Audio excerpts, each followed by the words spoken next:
Santosh, and thanks Shobali for joining in. Today is a special occasion.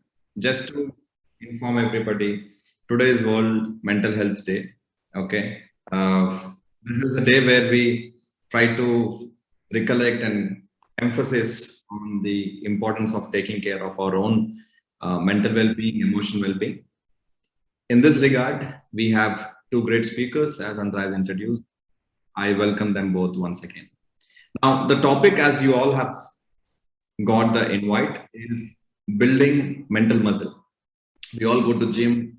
We try to take care of our physical looks, physical fitness, physical muscle. Sometimes we also want to look intelligent. We want to look emotionally strong, right? But it also has its own muscle. So a lot of times, I come from education background. I've been into counseling for quite some time. Now, one thing that I have always believed is what Carl Rogers, who is considered to be the father of humanistic approach towards all the psychology, who says that every human has the capacity to solve his or her own problems. It is the counselor's responsibility at the end of the day to make them reach their goals by themselves.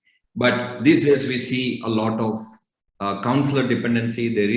There has been a taboo regarding counseling, therapy, and the mental health itself is scary. The word called mental health, the phrase when I say psychologist, psychiatrist, counseling, लोगों को लगता है कि मुझे कुछ पागल है, right? So people even hesitate to say.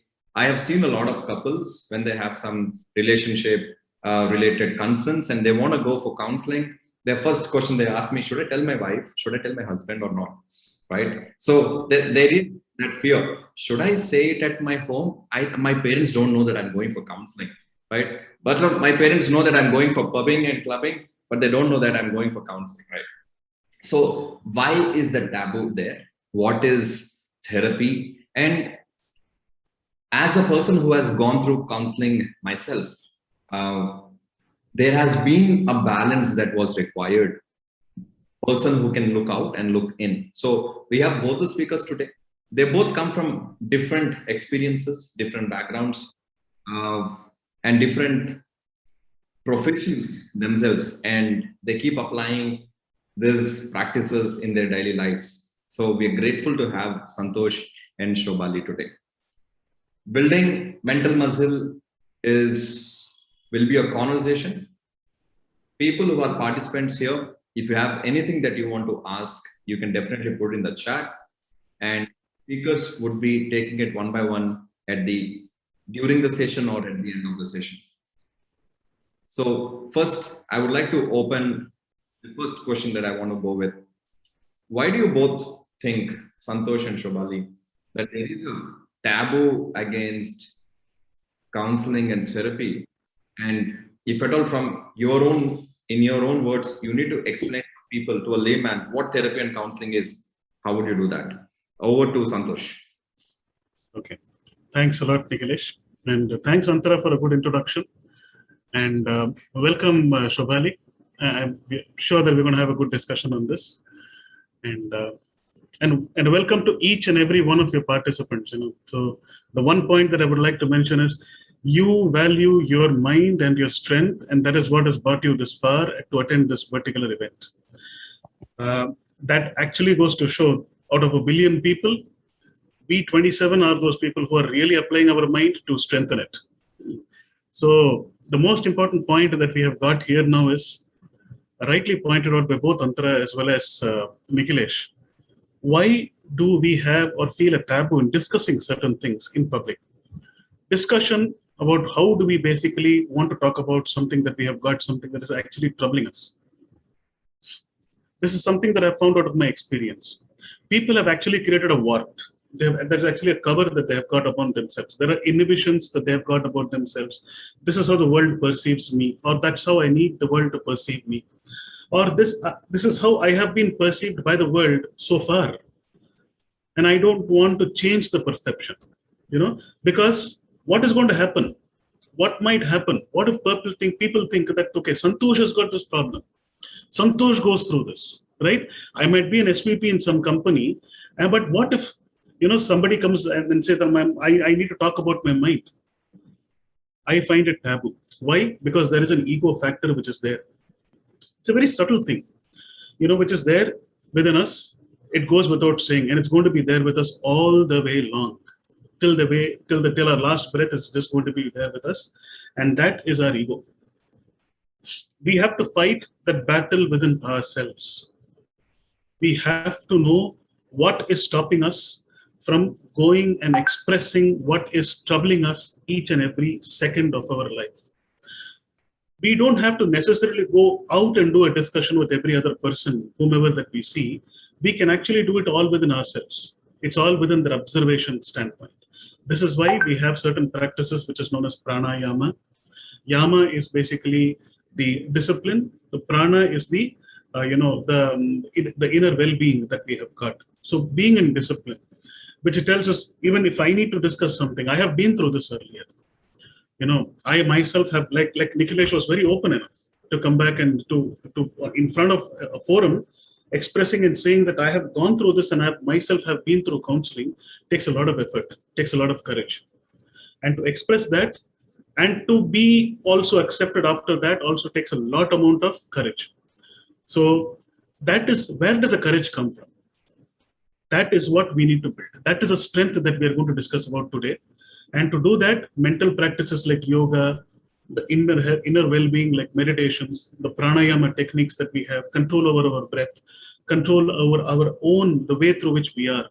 See, you and I cannot control the thoughts that are going to come. You and I cannot control what's happening or what's going to happen the next second. You and I cannot control what's going to happen to us the next second. But you and I can control how we react to that. So there's a lot of difference between reaction and being responsive. So are we being responsive or are we being reactive? Reactive is being taboo, is coming on, don't talk to me. I'm going to be like this only. I don't like Nikhilesh perceivingly like this. But responsive is being, hey, I need to be responsible. I have a responsibility towards my family.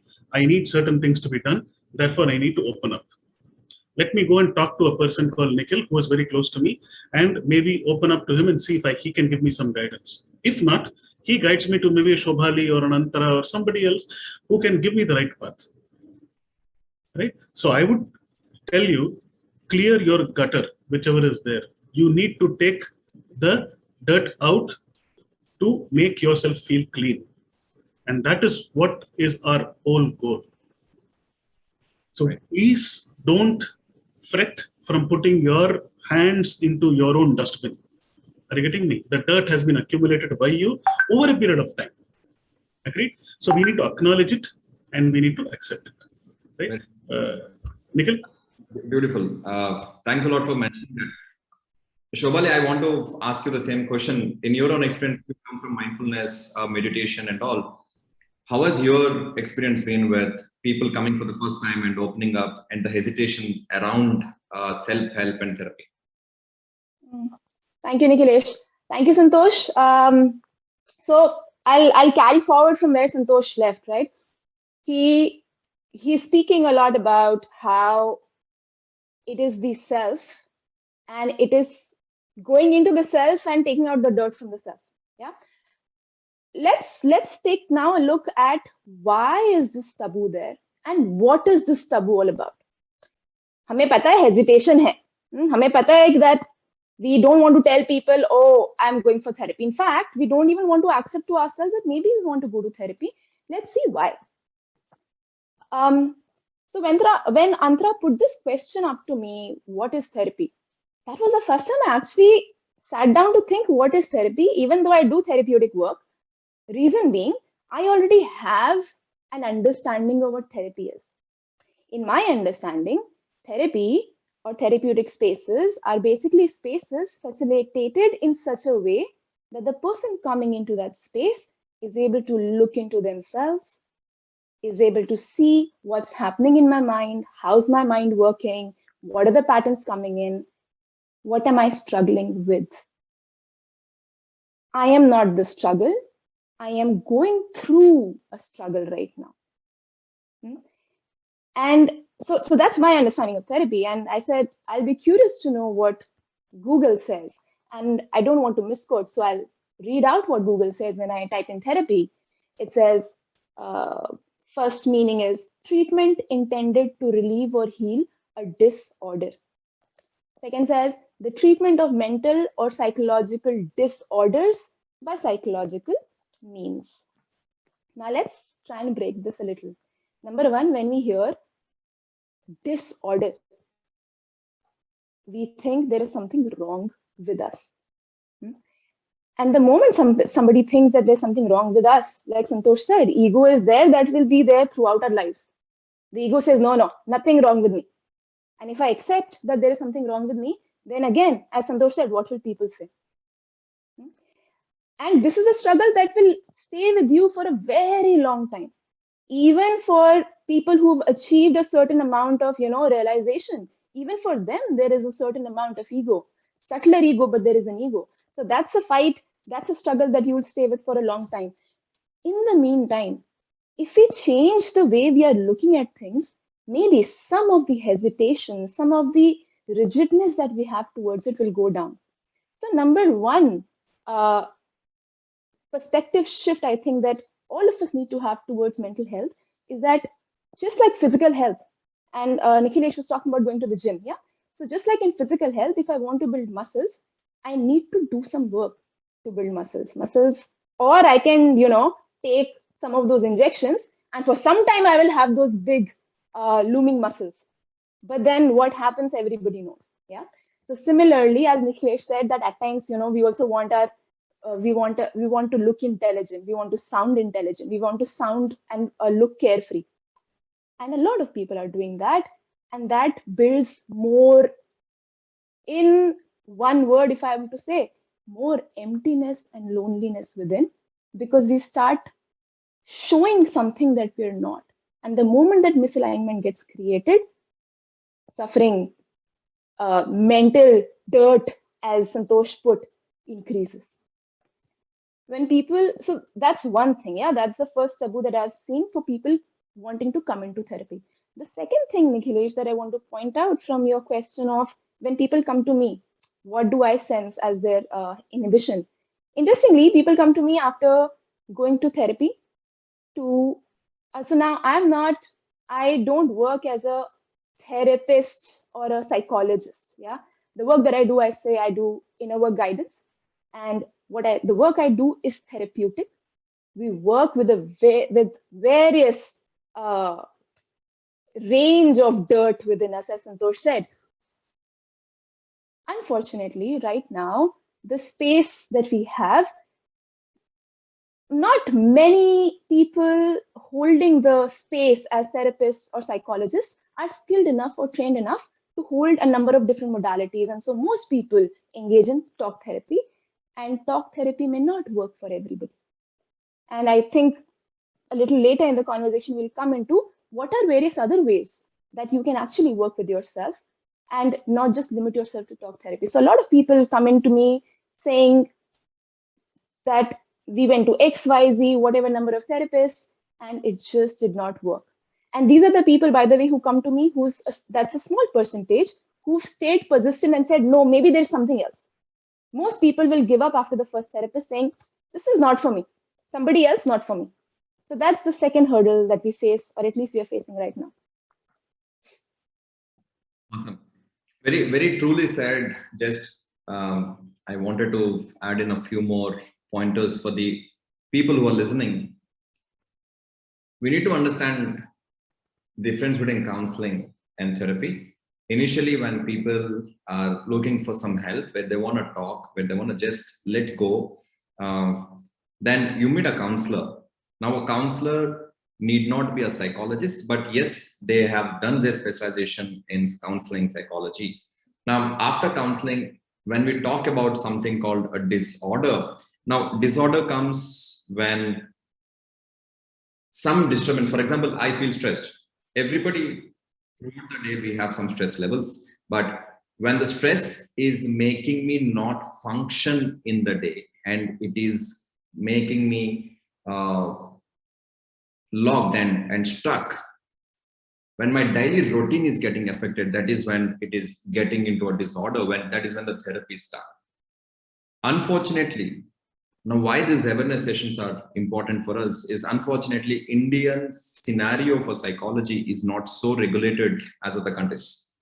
In India, when somebody wants to go for a psychologist, they go to Practo, they go to Google, they search for psychologists. It also, the search engine gives them results of psychiatrists also. Now, psychiatry is different and psychologist is a different.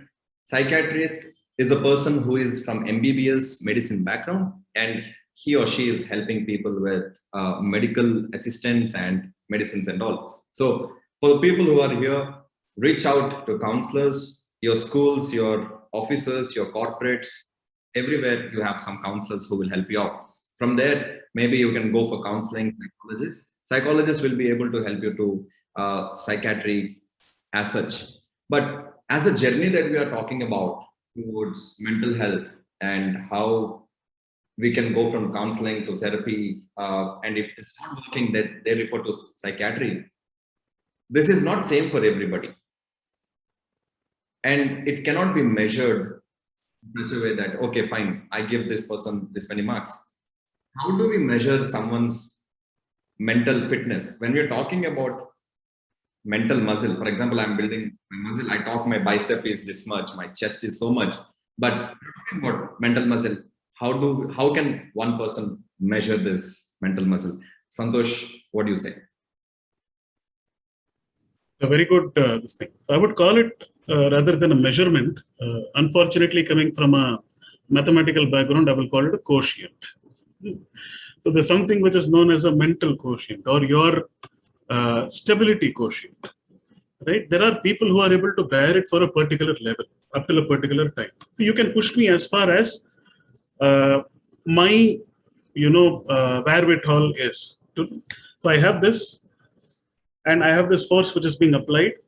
And if I can be pushed at a very small this thing, then that means my lenience is very less.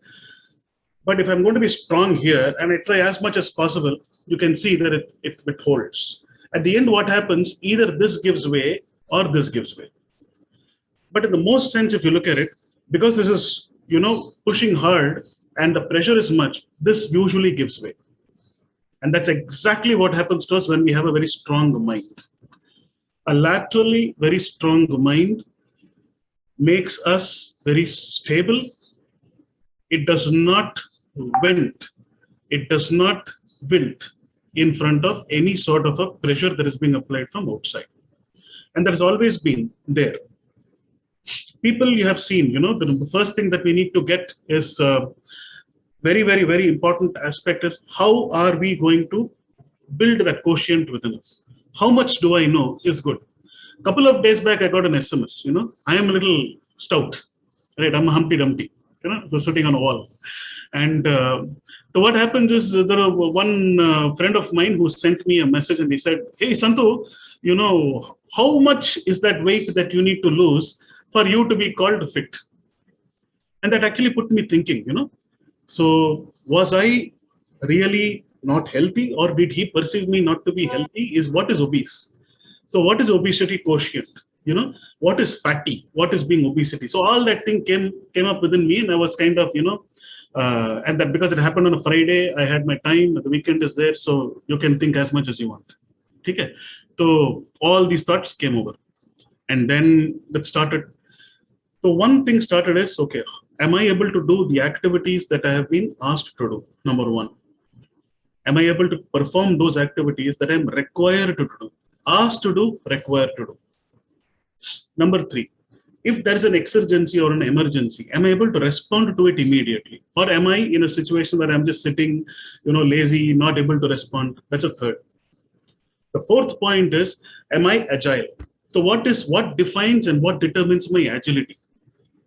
So if anything comes over, I'm able to take up and I'm able to move forward. That is the thing. So similarly, mental strength is about circumstances and situations are not going to ask you before coming. They just come. They just come. Are you prepared to face them? And how do you build them? is on the discipline that you apply to yourself and how you treat your mind. If you don't treat your mind as your friend, then you're into a big shit of a problem. And where this problem is going to come is because you look at yourself as an alien. You don't treat your mind as a part of your own body. Like what Nikhilesh was saying, he started his opening sentence, those whole meeting. He came and said, we all go to a gym, we build our body, And what Shobali was saying was, we go back and, we have huge biceps. We do all of this. Fantastic. Are the biceps being built here? Am I moving from one strength to another strength? Is one problem, when it's becoming greater than the other problem, am I praising myself? Am I going with, hey, Santu, you did a great job because yesterday you were facing a teeny weeny problem. Today, you have taken up something very big. It's okay that you lost, my dear. It's fine. It's absolutely fine. But have you done? You have done great. We never go back and we go, we have been, what we have been doing till now is looking at people, telling them, hey, it's not good for you to come second. Third is, fourth, you're out. You're nowhere. Fifth, don't even talk, okay? You're not fit to be there in the race at all. So we actually determined there's only one guy running a race now. He's got to be first. Are you getting me? So there's absolutely nothing there. So in that kind of a scenario, what happens? The mind has got absolutely nothing to do. Are you getting me? So we have actually made it sure that over a period of time, the mental agility wanes, it comes down. Therefore, you will find people who are beyond septuagenarians, who are like beyond 50 or 60, they start becoming, hey, I'm going to get retired tomorrow. What am I going to do? Right? They have, as if the whole world is lost. You have been doing a billion things when you were 20, my dear. After all, you've just touched 60, which is another number. Are you getting me? And then suddenly you are left with nothing. You didn't have that problem when you were 20. You never asked yourself that question, what am I going to do at 20? But you're asking the same thing when you are at 50 or 60 or whatever, and then you've decided that the whole world is lost. So this is how we have to determine what is our quotient. So this quotient differs from person to person. What works for Nikhilesh may not work for Santosh. And what has worked for Santosh, what is the baseline for Santosh, it's not necessarily the same for a Shobhali. There are so many parameters that define what is the mental quotient of a person. The first one is your attitude towards yourself. How do you treat yourself? If you're not kind to yourself, then take it for nobody's going to be kind to you. And don't expect kindness from anybody. So then the first number one is Santosh has to love himself. You have to love yourself. Give that love, and you will see certainly the other people around you are going to start loving you. Number two, how do you evaluate yourself? Are you too dismissive of everything about yourself? Or are you being collectively coming back and saying that, yes, these are the things I have improved over a period of time. Yes, I might have lost a couple of races. Fine. But I've evolved over time and I know how to face them much better. And I'm now there in the bigger races. I'm in the bigger league. That's the second parameter. The third parameter is about who are competitors. What are you competing against? I had a person with whom I was speaking just yesterday. And he came back and said, every day, I'm having all the problems in my life. Never in my life have I ever had any, I was without a problem. I said, fantastic. That means problems love you. They like to be solved away. A mathematician needs problems. Einstein would not have been worshipped today. Newton would not have been worshipped today had they not been solving a calculus or not solving an E is equal to mc square. They took up the biggest problems that you and I thought immaterial to have solved.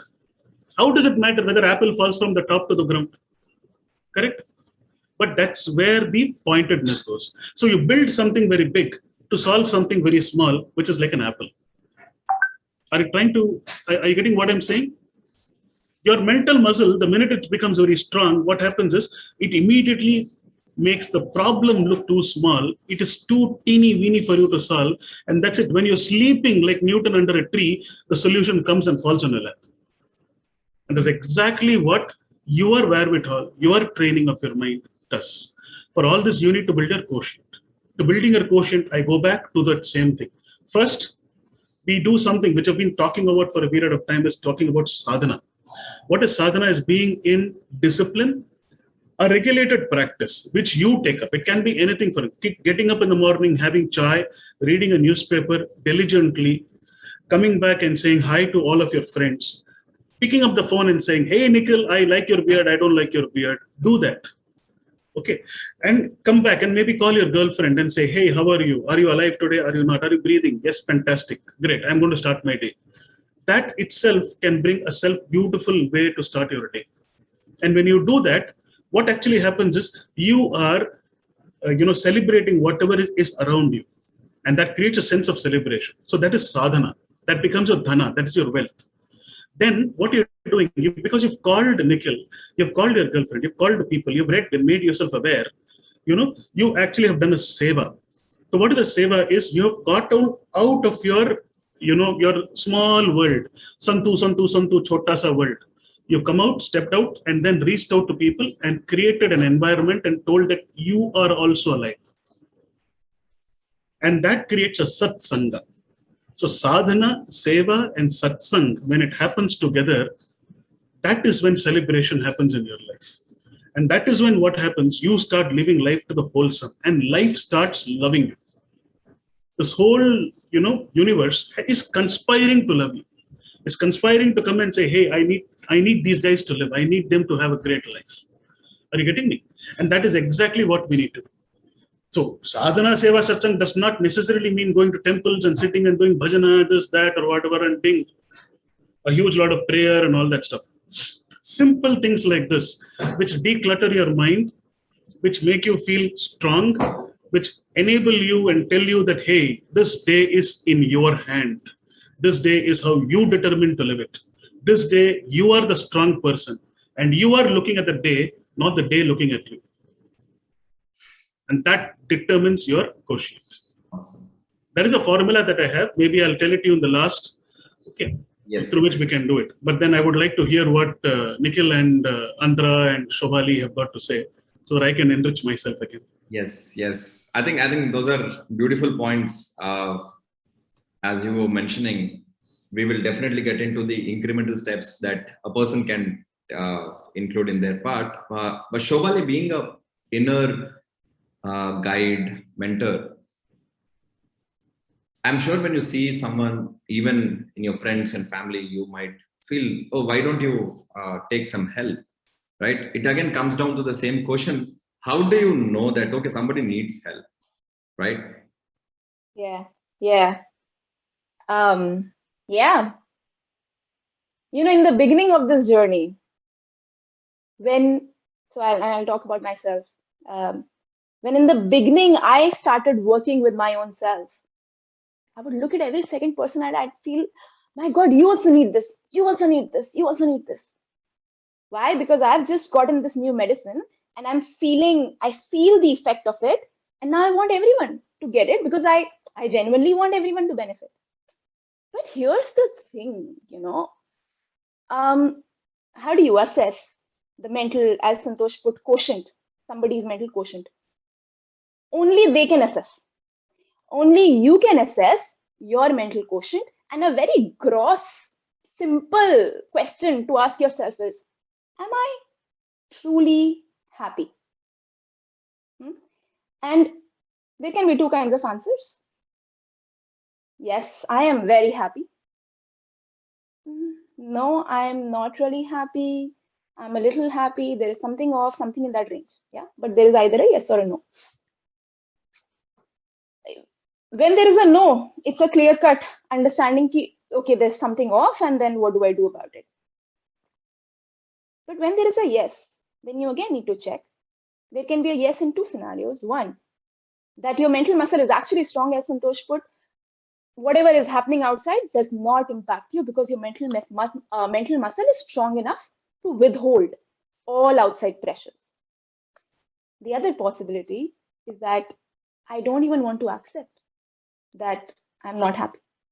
And happiness, I have experienced a lot of people, or many, at least some people have a little bit of irritation with this word happiness. They're like, no, I don't want to be happy. Whatever you want to be peaceful, you want to be rich, you want to be XYZ, eventually that whatever it is that you want to be will give you happiness only. And so the final question is, am I happy right now? If you're happy right now, even if other people around you are unhappy, nobody can make you come or go anywhere. You know, when we've all heard about the most famous Buddha, Shakyamuni Buddha, or Siddhartha Gautama. The reason I say the most famous Buddha is because he's not the only Buddha. There have been Buddhas in the past, present, and future, and there always will be. Buddha is basically somebody who can see clearly everything at all moments. That's all. But the most famous Buddha that we know of, he did not go to enlighten. He did not reach enlightenment saying, "I want enlightenment." He said, "I realize there is suffering that I have, and I want a solution out of it." And then he stumbled over enlightenment. Yeah. So the first thing for each one of us is to figure out, am I happy? If I'm not happy, then that's my assessment that, okay, my mental muscle might not be as strong. And this mental muscle not being strong has nothing to do with you not being strong. It is a muscle, just like your physical muscle. If you put in work, the muscle will grow. If you don't put in work, it will not grow. And one concept that I think is important to understand is this concept of capacity and capability. We are normally just looking at capability. How capable am I? Let's think of a bucket. 1 liter bucket. The capacity to hold water is 1 liter. If you put in more water than 1 liter, it will overflow. The capacity determines the capability of the bucket. Yeah. So how capable am I to deal with outside situations will depend on what is my capacity to hold whatever comes from the external world. And how does my capacity grow? As my mental muscle grows. Santosh spoke about a few points, and I think we'll speak going ahead as well. Beautiful. Now, as we're listening to both of you, there's one thing that is constantly coming out is the self-awareness part, where a person is looking into oneself, understanding what's happening, trying to be able to take care of themselves. We're talking about meditation, we're talking about yoga, we're talking about sadhana. Unfortunately, these things have been there for a long time, but unfortunately, we call them as alternative therapies now, right?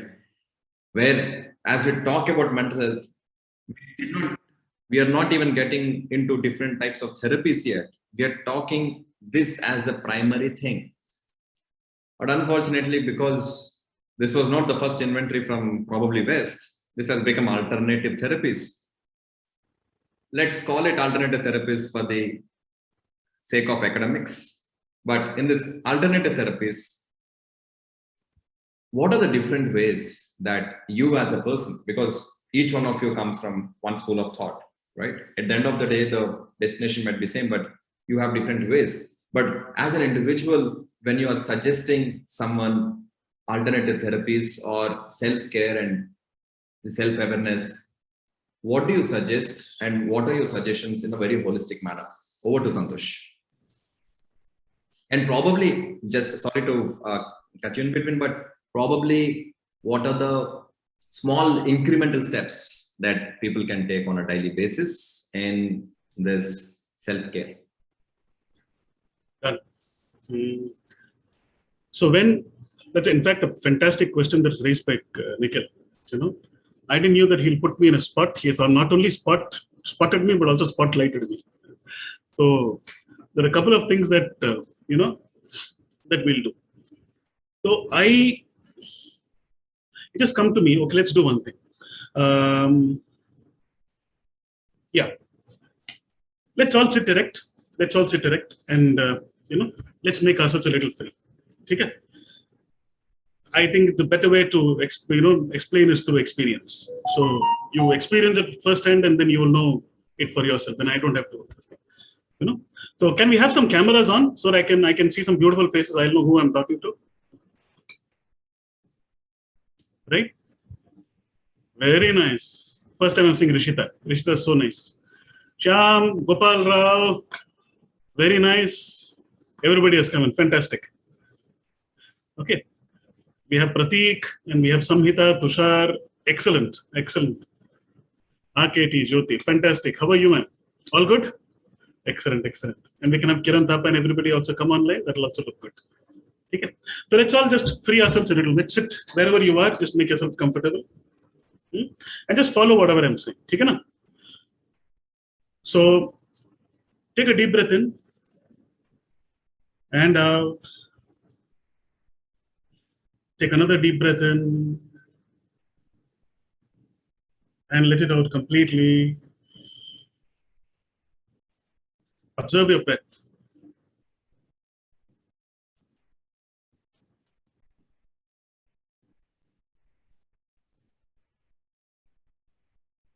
Feel the air that's going through within your nostrils. It could be from the right, it could be from the left, or it could be both. You feel the air that's going in. Ask yourself, what makes you live? Is it the air that you breathe? Or is it the heart that beats? Or is it the lung that receives the air? Or is it the brain that is listening to all of these instructions?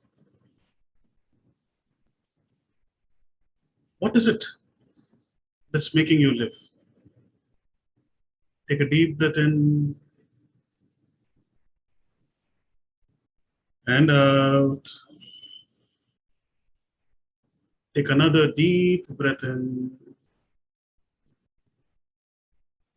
and let out completely. Slowly open your eyes.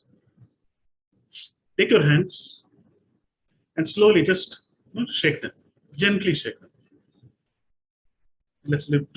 As we keep doing, let's keep doing it a little faster, faster, faster, faster. 1, 2, 1, 2, 1, 2, 1, 2, 1, 2, 1, 2, 1, 2, 1, 2, 1, 2, 1, 2, 1, 2, 1, 2, 1, 2. As fast as possible. Get it as fast as possible. Your fingers should fall from your hands.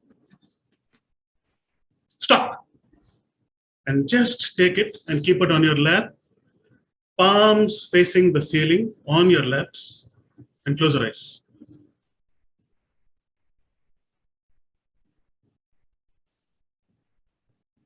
Observe your breath. Observe your mind.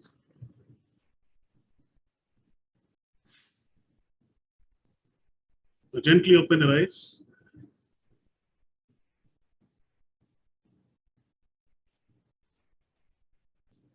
The first time when you meditated, there was something. The second time, did you feel a calmness? How many of you felt a calmness in your mind the second time after doing this? Can we have hands up? Right? Isn't it? How many of you felt some sensation in your hands or some body somewhere here?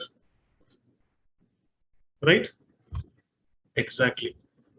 That is what we call prana, the life force that is there within you. We have a big misconception that we live because of the oxygen that we breathe in or the air that we breathe in, but it is not. This prana that is there within you is what is making you vibrant the way you are. And this prana, the more it rises within you, the more holistic you become. So this is what determines, like what Nikhilesh was saying, raising the prana shakti within you such that that itself is able to become the single most healing power within yourself. The more amount of prana, you've seen people who have lost hands, legs, it all. They have actually gone ahead to achieve a lot. Very strange. Neeraj Chopra, when he was playing in the Olympics and he threw the javelin at 186, the Paralympic person who did not have a leg threw it at 163, a mere 20 meters lesser than a person who was ably fit, who had 2 hands, who had 2 legs, had been training all that while, who drove a Harley Davidson, who did everything. But a Paralympic person did 163. Are you able to get it? You are not impeded by your physical imbalances. That prana within you is what drives you. So what made that achievement? And he again won a gold medal. Javelin again, the Paralympic, India lifted the gold in the Olympics. So please understand, when we increase the prana within a person, this prana does not, some people, work on it in a very subconscious level. Some people work on it very, in a very, very consciously. Like I take it up consciously. When I asked you to go and look into your mind and observe your mind and see yourself, what was it that you're looking at? I was trying to observe my breath and some tranquility inside. Anybody else? Anybody? What were you looking at when you actually closed your eyes? When you first said, what makes you live? I couldn't think of oxygen, air, or things like that. I was thinking, what am I living for? So that's where I... Correct. Isn't it? The first question comes, the very purpose of it all. I was trying to understand if my thoughts were only here and not, elsewhere. So yeah, that was something I was trying to focus on. Excellent. All of you touched upon one thing. I was looking at. Correct? But who was actually looking at?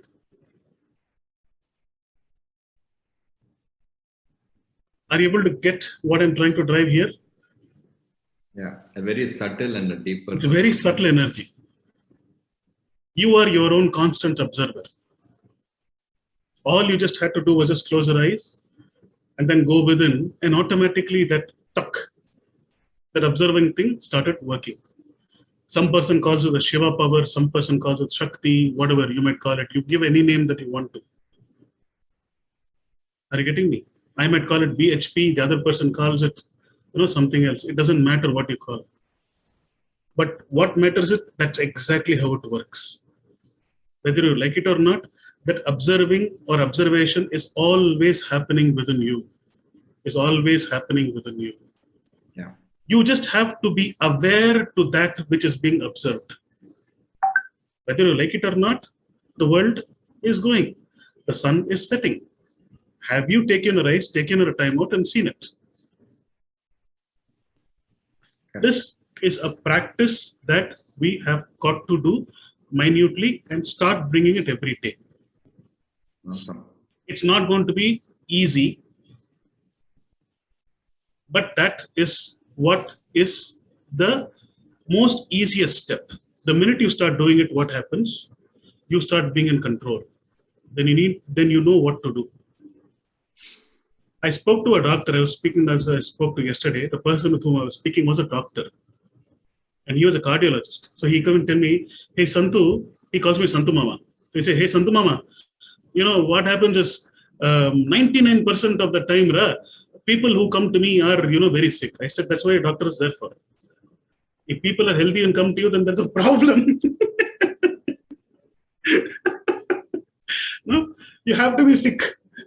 That's why a doctor is there for, to heal, right? So please understand, you are your own healer. And this is where it happens, the first step. You have to start observing. You look at your own mind, you look at your own self, you look at your own being. And then from there starts this whole thing. So like Shobhali ji was talking about the Buddha. So what did Buddha feel? Where did he come into being? Right? So in this practice, I have one thing which is in mind. I want nothing. I do nothing. I am nothing. I keep these three as my parameters, and when I do this practice, it builds about the energy within me, the prana within me. Right? I leave it to Nikhil and yeah. Thank you. Yeah. Thank you. Rishita has raised a hand. Rishita? Yeah, so as Sir was going on and okay, I have been a part of the Art of Living program where I've learned Sudarshan Kriya. I've been the one of its Surya Namaskara challenge. Yeah. So when you're saying prana and sadhana, when you're explaining, a lot is just coming back to me. Now, again, after having done them, it wasn't very easy, especially the Sudarshan Kriya, the 3 days, they were little too much. And after which I thought, things will just happen by itself. I saw, and I'm not saying I didn't see the effects and it didn't work for me exactly.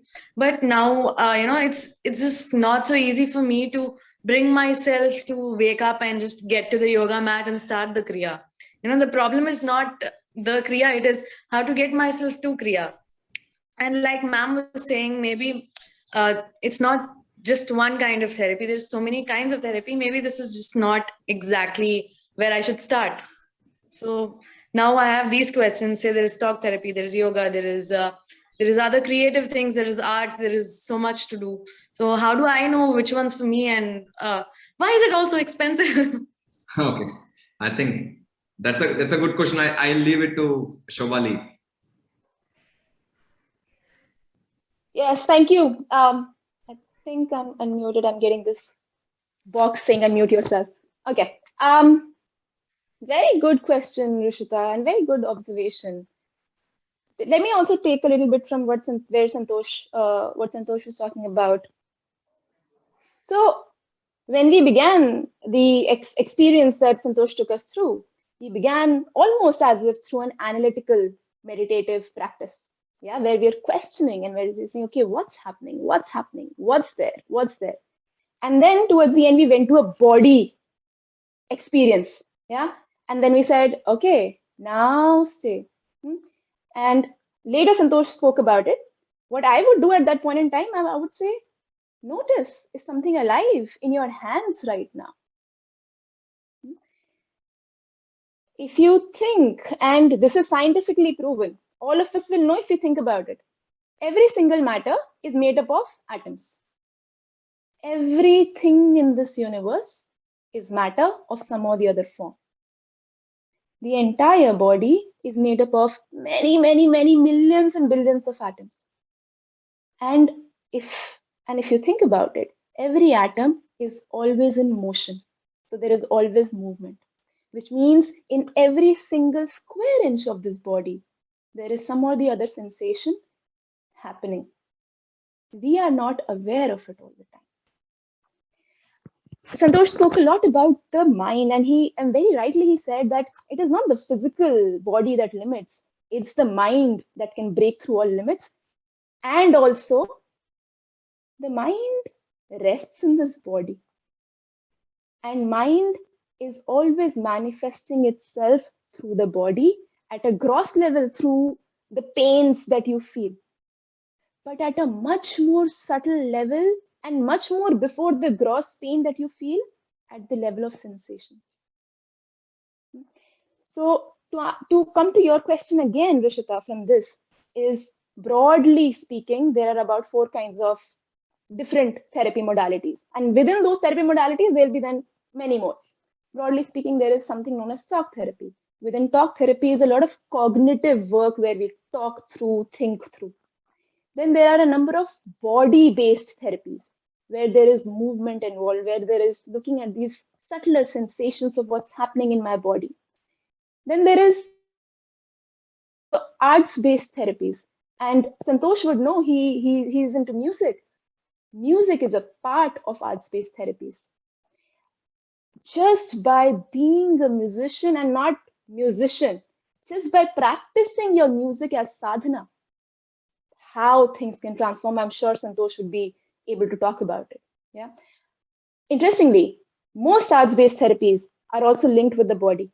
Music uses the body, whether you're playing a guitar or you're playing the jumbo.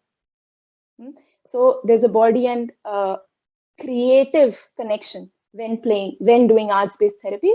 And then the fourth, again, I'm saying this is broadly. The fourth kind of category would be where there is somebody else as the medium who helps dissolve certain energies in you, who we may call as, a healer, somebody who's practicing Reiki. And Reiki, again, is one thing that we know of. Unfortunately, energy in the fourth category, there aren't many people who really understand how energy works. And so the experiences that their clients go through are not very great. And then people think, oh, this is juju. This doesn't work. This is just mind eyewash. It is not. If right now I ask you to bring both your hands close like this, if you do it right now, bring your hands close. You don't have to rub your hands or anything. Just bring them close and notice between these hands. You'll find some sort of warmth. Somebody might find some sort of coldness also, but you'll find that something exists. And right now we don't have the time or bandwidth for it. But when we continue this work, you'll start actually feeling a ball of energy. You'll literally be able to feel as if a ball. Not right now. It'll take some time. Like it'll take 5 minutes. I don't think we have the bandwidth for that right now. But so energy works. Now, in my understanding, Nikhilesh, to your question of the incremental increases, how do you incrementally practice these things? And to your question, Rishita, how do I know what is the right modality for me? The work that I do, I call my work Swa-heal, self-heal. And as Santoshi said, that you are the one who heals yourself. Even when you go to a therapist or a psychologist, whoever you go to, they will facilitate your journey. They may be able to guide you to the right techniques, the right ways. But at the end of the day, just like the gym instructor, they cannot lift the weight for you. So you do the exercise yourself, which means you heal yourself. When I work with people, I tell them the work doesn't happen in this session. The work happens between this session and the next session. So at the end of the day, you are healing yourself. Yeah. To heal yourself, you need a stable, reliable self. For a stable, reliable self, some form of meditative practice is important because meditative practices bring clarity in the mind to be able to actually see what's happening. And meditative practices ideally should impact both the mind and the body. After this basic thing, you pick up anything.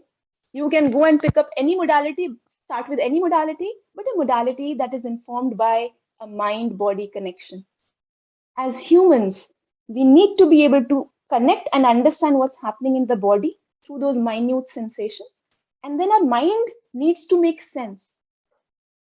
Most of the so-called mental issues and disorders happen because the mind is not able to understand what's happening. And as humans, mind is such a huge part of us. When we don't understand, we feel like headless chickens. We can't see what's happening. And that's what creates a distress. And that's what leads to becoming a disorder.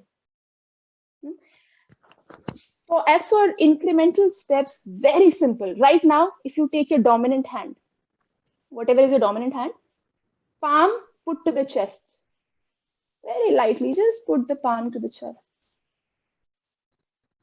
And notice as you breathe how the chest goes up, chest goes down. Now bring your attention to the contact between your chest and your hand. And again, what you might find here might be warmth or cold. If you keep it long enough, it will become warm. It doesn't matter so much whether it's warm or cold.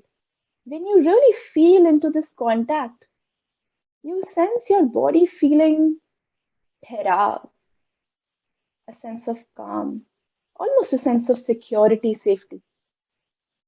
One of the core needs that humans have is a sense of safety and security.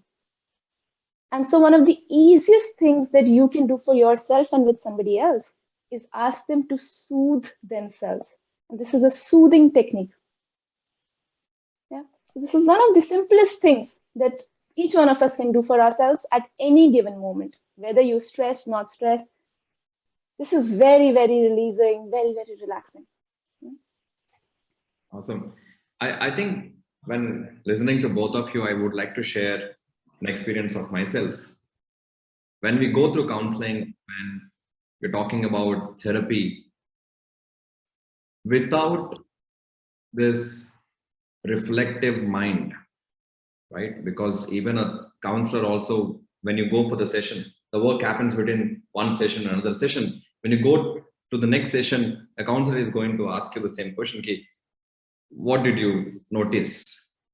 The counselor is trying to make you reflect what has been happening. So that reflective mind, developing that reflective mind happens through meditation, through basic yoga practices. This is one of the major important parts of building one's mental muscle, right? That is something that we all probably need to put in. Whether Santosh is talking about sadhana, or Rishita is talking about Sudarshan Kriya, or Shobal is talking about the inner guidance, at the end of the day, it's all talking the same thing in different languages. But we also live in communities. We also live in society where we are affected by others and others are affected by us. There is always that belongingness that we look for. Being a person in a community, the last question that I want to get to before we go to the Q&A to both of you is, being part of a community, how can I facilitate or be an enabler to support others? Is there something called first aid toolkit for any person, if at all, whether I'm going through something or one person is going through something? The incremental practices and the daily practices happen over time. But is there a first aid thing or a first aid toolkit that each one of you will suggest? Over to Santosh. The first thing that I would suggest to people is just stop. Whenever something happens to you and something is intimidating or whatever, it's absolutely okay. Just stop, halt. Take a deep breath in, observe yourself, and give yourself the faith and affirm within yourself the faith that whatever decision you're going to take is the best and is the most apt decision that is required for that particular time. And just do it. That is the most important thing. The minute you start affirming yourself and you go back and say, this is exactly what I needed to do at that particular period of time, that brings about an empowerment. Even if it might seem very silly to the other person, it might seem silly to a third person who might be watching you. It's absolutely okay. It's absolutely okay. Take a deep breath in, just affirm yourself, go, because that brings control within you. Number two, once that action or whatever needs to be done, you have taken a decision. It's okay if you don't react also. Are you getting me? So this is an FIR that I give to people. Like I go and tell them is, anytime you feel intimidated, you feel something that I have to react, I have to give back something, there is, or you're being called upon or you're being looked upon to do something, just wait. It's absolutely okay even if you don't react. Life is long. You've still got 100 years to achieve and to react whatever that needs to be done. You can do it. So this is number one. But to reach out to society, like what Nikhilesh was saying, reaching out, there is where I would request all of you to reach out beyond your boundaries. Don't enlist and come back and say this and make your world, within a small family or whatever. Increase your network. When you increase your network, you increase your net worth. And that exactly is what is important. The more, stronger your net worth, what basically happens is the more outreach that you have and the more meaningful your life is towards your society. So you start getting back and doing something that is absolutely, beyond it. And suddenly a purpose dawns within you. Hey, I'm born for something else. So look for that and do for that. Live for somebody. So every day, ensure that you take some time out for somebody else. It can be half hour, it can be 10 minutes, it can be 1 hour. It can be that amount of time that you can basically. So call or spend some time. Spend some time with yourself. So these are two things that you need to do. Other than any other activity that you have actually taken time out for a family and all that, who are anyway direct reportees to yourself. So that is something that I have seen, which has worked for me and has been working till now. So what I would suggest is take it and just do it. This is a kit that I keep to myself.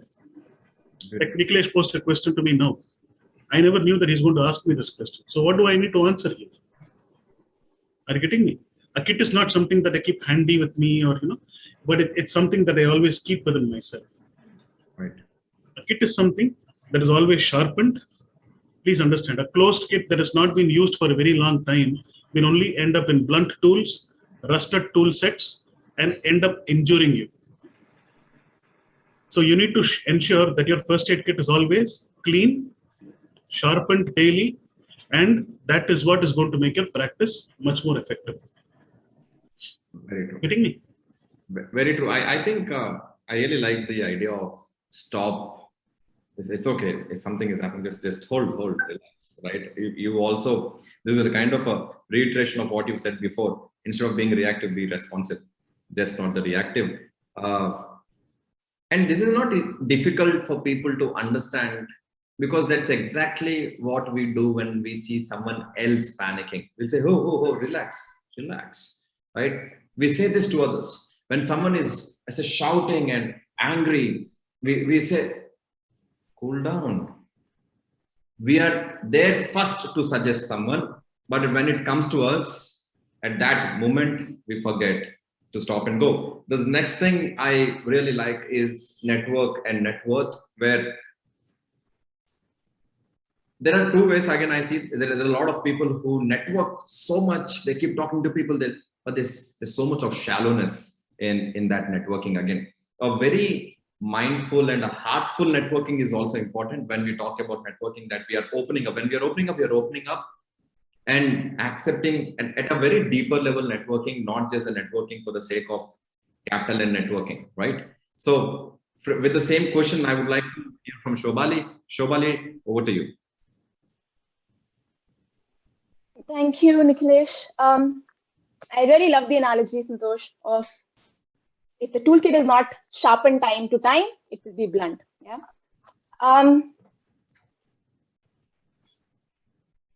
So, one of my my own inner work journey teachers gives this example. He says, imagine you and somebody else are walking. You have a fractured arm. The other person is fine, not physically injured. I have a fractured arm. And now we're walking, and now suddenly there's like this crowd of people. And we have to walk through. And both of us walk through. And after walking this, whatever distance, going through people, me with a fractured arm, this person perfectly fine. Once we cross, my arm is paining. The other person is fine. Was it the crowd? Was it my arm? And it's the same thing to think about when we look at psychological first aid. Nikhilesh, you spoke about this, before we can jump in, look in. It's like, let's say somebody, God forbid, somebody is drowning. And you want to save them, you really want to save them, you want to help them, you want to bring them out, you don't know how to swim and you jump in. What's going to happen? Now a third person will be required to pull you both out. You'll both drown together. So I would say, before you actually jump into helping somebody, giving somebody else psychological first aid, give yourself the psychological first aid. Unless you see you, there is no way you see the other. And human beings, in fact, not just human beings, as you again continue the self-work, inner work practice, you will see all beings. But for now, for our scope, let's say human beings. Human beings connect with each other at three levels: mind to mind, logic to logic, emotions to emotions, body, nervous system to nervous system. When in distress, the mind shuts down, or the mind is confused, the mind is blurry.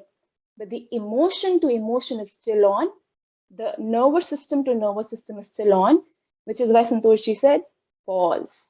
When you pause, your body relaxes, your nervous system says, oh, it's okay. कोई घायल नहीं much रही है, कहीं fire नहीं लगा है. I'm fine. When your nervous system relaxes, the other person's nervous system relaxes. Then you check in with yourself. Hey, what's happening for me? What am I feeling? When you look into yourself and understand what you are feeling, it helps the other person to be able to connect to their feelings. So the first step for psychological first aid, I give myself the first aid, pause, check in with me, what's happening. Once I'm able to check in with me, person. Yeah.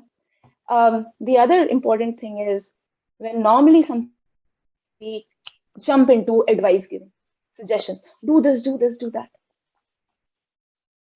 When you do that, you're still reacting because your body and your energy is getting the sense energy of the other person's fear.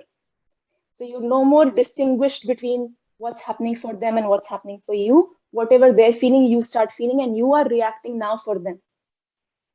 So then again, we're in the same situation. Both the people are drowning. Yeah. So instead of jumping into what to do, tell them, hey, I'm here for you. What do you need right now? Do you need to talk? I'm here to listen. Do you need to go for a walk? I'm here to go with you for a walk. What do you need? At times they may not know what they need. Then just sit for some time with them. Again, connecting to yourself. As you connect to yourself, they'll be able to connect to themselves. Yeah. I'll leave it there.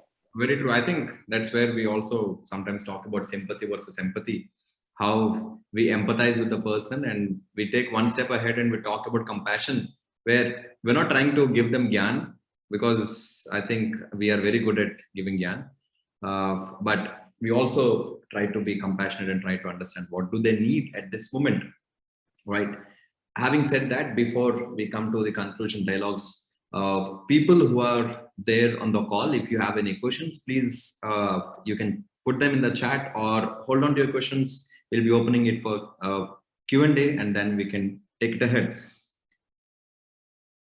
Now, during the whole conversation, we've been talking about this self-talk and this self-realization. I just want to give a small understanding for people where we keep asking everyone, how are you? What's up? Hey, what's up? How are you? I think in a day, and I don't have a day which goes by without me asking people, how are you? Right? I want to ask people, do you ask yourself, how are you? Right? Do you ask yourself, what's up? How many times do we even check in with ourselves? When we want to organize a talk like this, we have a agenda. Okay, morning, we have Santosh, we have Shubhali. Santosh is going to talk, Shubhali is going to talk, who is going to moderate? Cool. So we know there has to be a moderator. Do we have a moderator for ourselves? Right? So all the knowledge that we have been talking about, all the self-awareness is basically asking you to consider that you exist and you are living. We are always about outside. We're looking out. We ask people to close eyes because we want people to look in, right? Enough of outside looking, but looking in. Having said that, I would like to open it for Q&A. Anyone would want to ask, you can just unmute yourself and interrupt in between and ask. Anyone?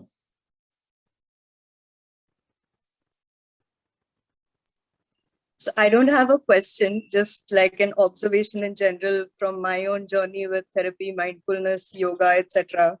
And I was talking to Nikhilesh about this, sometime back when we started planning this session together, that despite probably being part of 5% of India's most aware, woke, in other words, youth, still took me personally a year to get to the point where I was like, hey, let me book my first therapy session. What did I do in that year? It was 2020, it was lockdown. I started doing yoga because, meditation was very difficult for me to sit in one place and just meditate, which now I can do, by the way. But I started with yoga and Cult Life came to my rescue in the first lockdown, and I reached 108 Surya Namaskaras a day, which I still practice. And that was really a healing process for me. And, Cult Life gives you these nudges, let's say, 5 minutes of meditation post your session, which sort of got me into that flow because, after you've done those 108 Surya Namaskaras, which is roughly 1 hour, 30 minutes, including your warm up, cool down, 1 hour, 40 minutes, you're in a place physically where you're just focusing on your breath. Your mind is not able to think much. Right. So that is what really got me into the flow of meditation. And then I got into Isha Kriya. again, Nikhilesh nudged me into this Art of Living Happiness program, which was really good for me. Those 4 days, I mean, I don't know if it was in my mind or I genuinely felt a lot calmer after that. But yeah, what my key takeaways were, and initially when I was sort of going through this not so well mental health phase in early 2020, I used to just talk to my friends, and then that created a dependence. I was like, hey, I am very independent. Why am I dependent on other people for this? Why can I not solve it for myself? And yeah, that's when I realized that therapy itself, talking to people, cannot be the solution to anything which is, it's like a temporary band-aid. What are you doing with yourself in the long term? And that is where, this whole yoga, meditation, etc., and thinking and sitting quietly and thinking, which for me personally was very, very difficult to begin with, really helped. And I am a lot calmer. Yes, my energy levels are pretty high, and that I'm glad for. But yeah, I'm a lot calmer than I used to be about 2 years back. So yeah, that's, you create your own support system within yourself first. And then, you reach out for outside help, because yoga helped me get to that stage where I was in a state to receive therapy, because even that is a thing, you cannot just go for therapy and expect it to work out. You get to a stage where therapy can be beneficial for you. So yeah, those are some of the thoughts that I had. Beautiful. Thanks for sharing that, Andhra. It's really a very important point that you have just mentioned, that therapy alone does not work. It has to be bundled with the inner guidance or the sadhana, in whatever language we talk about, the connection with ourselves, right? I would like to just open up to Santosh and Shobali for any conclusion statements for the talk.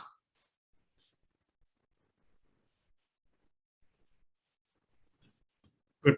Anyway, concluding is something that I am totally dead against. Nothing concludes. So it all is a continuum. Life is all a continuum. And mathematics, will always say, numbers are infinite. It always goes. So just think how high you can be, what numbers. But 2 takeaways that are very important for us is, number 1, love yourself. That's the primary thing that you need to do, whether you like it or not. Are you getting me? You have to love yourself. Okay. And that's the primary start that you need to do. Like how Antara did it to herself. She started loving herself. That's why she went back and she said, this is what I need to do with me. And that's what love does to you. Are you getting me? It comes back and it tells you the right things to do to you. That makes you feel right again. And that makes the whole world around you right. And everything around you also starts looking right. And when all of this happens together, suddenly there's a lot of brightness around you, that you find a purpose. And like what Antara said, you have to raise yourself to that point from where you can start reaching out to yourself and to others and making things available to others. Well, that's a fantastic state of being. There's nothing wrong in you, if you ask me. If you have visited a couple of places, you did, a couple of other practices or whatever, it's all fine. But stick to a practice. Discipline, bring that discipline within yourself. And that is what a regulated regime that you can have for yourself, that you think and you feel is comfortable for yourself. You might have been told by your different teachers or acharyas or masters and told that this is exactly how you need to do. This is exactly, you need to put a left foot forward and then the right foot and then the left foot and the right foot. But if you feel that the right foot is forward, like what, Shobali was saying, whichever is your most major hand, lift that. Are you getting me? So you look within yourself, what is it that is driving you? Take that, follow that discipline. If you feel drinking tea in the morning is going to be good for you, do it. Don't overdo it. Do it with a sense of discipline. Find a purpose in doing that. And then continue it over a period of time. That itself will become your sadhana. That becomes your wealth. And a regulated practice definitely brings a meaning to a person. It has brought meaning to me. 19 years or 20 years in a journey has not been simple. It has been through its own upheavals, so many contemplations, so many, steps that have been here and there. Why am I ever doing this? People have come and questioned. I have questioned it myself. Whenever I look at something else, I might look at a person who has been much more so-called evolved or whatever, looking at the other person and say, maybe that practice is much better. But stick to something that you feel is comfortable and just go on doing it. And today, I can tell you from a very firm mind and with a very firm heart that whatever I do it with a lot of happiness. And that gives me a lot of sense of achievement from within. That I find a purpose for every breath that I take in. And I find purpose in every breath that I breathe out. That I am there, I am available for everybody. I'm there and available for myself also. That creates a sense of purpose for me. So this is a takeaway that I keep for myself and for everybody. And a takeaway, again, a point that I would like to reach out maybe to Rishita. Rishita, I have a feeling that maybe your question has not been answered. But if there is a thing, you can feel free to reach out to Nikhilesh and then, out to me. And then I would be more than glad to help you. Okay, na? Thank you. Yes, definitely. Yeah. I think, was it okay, Nikhil, or do you need any other conclusions from me? The end. I think Shobhali needs to leave in Yeah. a couple of minutes. She Yeah, has yeah. another engagement. Yeah. Done. Shobhali. Yeah, thank you. I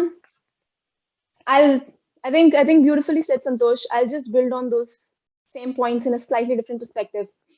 Loving yourself, right? And we've been hearing this for a long time. Love yourself, love yourself. Let's look at what is it that stops us from loving ourselves. Some of you may have heard this term, inner critic. This inside voice that keeps telling me you are stupid, you are dumb, you just cannot do it. Yes, you always just give up. You are like this. They can do it, you cannot do it. And so the work is the work with this inner critique or this judge that is sitting inside your head. And this is not you, by the way. This is the voice of the conditioning, of the societal conditioning that's there that says, as I think Santoshi was talking about, this, race. First kaun aaya, second kaun aaya, fifth aaya, to bhai, you are useless. You are not even in the race. Interestingly, even the person who comes first, you have no idea how much stress even that person has. So nobody is left out in this rat race. Person coming first, person getting out of the race, everybody is stressed. Yeah, because everybody has this inner critique. So the work is with the inner critique. And you cannot work with this inner critique by saying, stop, go away. As Santosh had said earlier, thoughts, you have no control over what thought comes in. And so the work becomes of taking a step further back. And we all have the ability to do that because we are metacognizing beings. So we don't just see, we are also able to see what we see. So you become the observer. You are the observed, you are the observer. When the observer observes, the observed automatically starts changing and shifting. The observer needs to be non-judgmental. The observer needs to have a childlike curiosity. We talk a lot about curiosity and having curiosity. Adults don't have curiosity. Adults have the desperation to know. I want to know. That's not curiosity. Curiosity is a childlike openness to really know what's happening with a playfulness element in it. This is serious work. And I always say this is very serious work. And it needs to be done with a lot of lightness. That's the first thing to how do you love yourself. The second thing that Santosh spoke about, discipline. I think along with discipline comes this idea of consistency. And he also spoke about, yes, try different practices, then stick to one. The idea of consistency is we have all grown up with it. When you initially start crawling, walking, running, you fall, you get up, you fall, you get up, you fall, you get up. In my own personal experience and in my experience through other people's stories, what I have seen is people who stop or people who think that this is not for them are the people who give up when they fall because they think they have failed and this is not for them. But as Santosh put it, and I'm sure everybody who's been on this journey would have their own experience to vouch for this. On this journey, there will be a lot of falls, and that's okay. The work is to, every time after the fall, come back. Because the fall is not because you are the problem. The fall is because you're struggling with the problem. If there is a puddle, huge puddle, and you have no other way but to go through it, you will get wet. You might get scratches from the stones around. That's a part of the journey. As you keep going, those scratches will not impact you as much. The reaction will stop, as Santosh was saying in the beginning. Yeah. So 2 things: loving yourself by becoming your observer, maintaining discipline by maintaining consistency. Awesome. I think I'm a little speechless with the deep thoughts that have come from both of you. But at the same time, thank you both of you. Thanks for joining in. I would like to also tell everybody in the meeting today is there are a lot of avenues that you can reach out to. The first thing that you need to build is that self-love and self-care, and have a belief that yes, you can stand anything that comes your way. And being a human, we are designed like that. Whether you want to accept it or not, you have your survival instincts, you have your capabilities. They're built in your code. Your code has all those capabilities. All you need is probably a little guidance. Reach out to anybody. You can reach out to Santosh. I would request Santosh to just give probably an email ID here in the chat, or you can reach out to Shobali. You can reach out to anybody through whom you have got this message that today is the meeting, right? Global Shapers Hyderabad community also has been seriously working around mental health. We spread mental health awareness programs. We have a program on shaping teens where we are trying to help teenagers. The lot of programs that keep happening around. All you need is raise your hand and say, hey, I need some help. People are there to help you, right? Having said that, I would like to hand it over to Antra for the vote of thanks. Thank you so much, Shubhali and Santosh, for joining us today on a Sunday. And, we didn't expect for this session to go on till 6 o'clock, but here we are. And it's been an engaging discussion. I did not get bored even one bit. And, this entire dialogue on why mental health is important, or even to get people starting to talk on this topic is very, very hard, especially in India, where, families, my parents don't know I go for therapy. So yeah, again, guilty as charged. But again, I don't know why I haven't told them. Probably because they will start thinking of multiple things tied back to that. But yeah, this is very, very important for the young generation of today, and irrespective of age, to, just think about, take some time out for yourself during the day, whenever you feel comfortable, and think about what is it that you're doing. We are all moving at, breakneck speeds through our lives. This rat race does not spare anyone.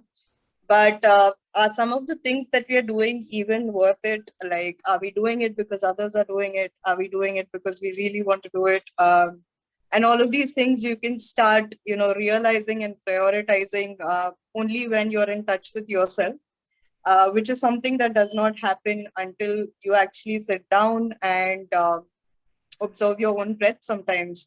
That slows things down, and it's the entire, thought process behind just sitting down. Don't have to sit in a cross-legged position or anything. Sit on your chair, sit on your bed, lie down on the bed, anything works. But just think about what is it that you want to do, and why is it that you're doing what you're doing.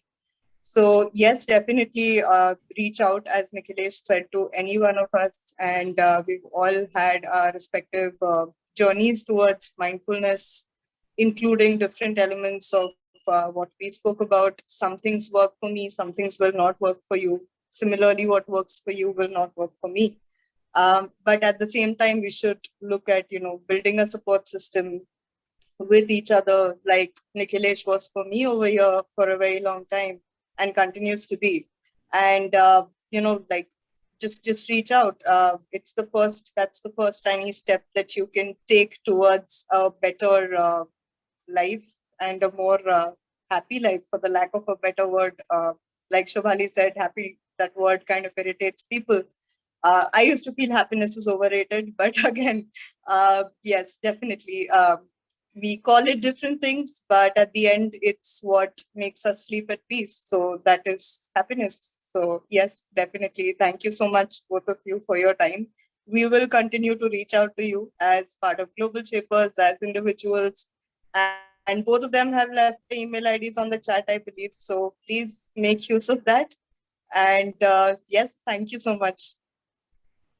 Thank you so much, everyone. Thanks a lot for joining, Santosh and Shobhali. Thanks a lot, Nikhil. Thank you. Thanks. Thank you. Thanks a lot, Nikhil. Thanks a lot, Shobhali. It was a very interesting conversation with you. You're speaking for the first time, and I've never felt like that. I felt as if I've known you for ages. Good. Absolutely, Santosh. It was like in sync. Yeah. Taal, sur aur taal mila tha. Absolutely. ऐसा ही चल गया. बहुत अच्छा था. Enjoyed.